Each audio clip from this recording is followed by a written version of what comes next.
नमस्कार दर्शक बंधु एबे भुवनेश्वर स्थित आंचलिक पाणीपाग विभाग तरफ आसिला एक गुरुत्वपूर्ण खबर। आसंता 13 तारिख में सृष्टि होगा लघुचाप कारण आसंता काली राज्य में आरंभ हो प्रबल घड़घड़ी वर्षा। यहां दृष्टि रखी पाणीपाग विभाग तरफ 13टी जिला को जारी है हाई वार्निंग, जहां वर्तमान समय एक बड़ खबर रही।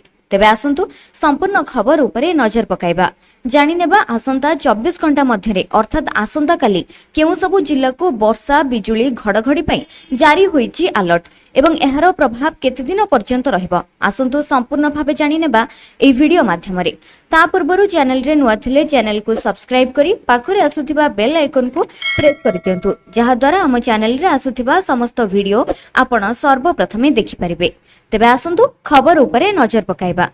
दर्शक बंधु, वर्तमान आंचलिक पाणीपाग विज्ञान केन्द्रर सूचना अनुसार आसंता 13 तारिख रविवार सकाळ 11:30 पर्यंत घड़घड़ी सहित वर्षा हेबा नै मालकानगिरी, कोरापुट, नवरंगपुर, कलाहांडी, कंधमाल, नयागढ़, गंजाम, बालेश्वर, मयूरभंज, केन्दुझर एवं सुंदरगढ़ जिला पई येलो वार्निंग जारी करा जायछि।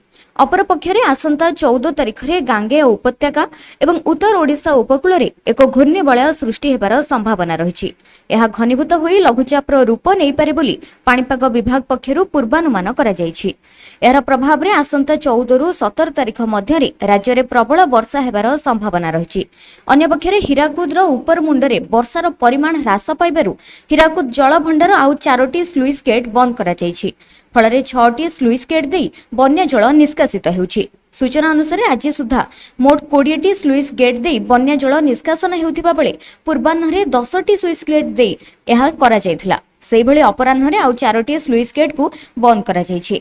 एपटे राज्य में मौसुमी सक्रिय नथिबा बेले मौसुमीर निम्न चापरेखा एहार साधारण अवस्थान ठारू दूरे रही उत्तर में अवस्थान करुथिबारु एहार स्थिति दुर्बल रही। फलरे वर्षार परिमाण ह्रास पाइछि।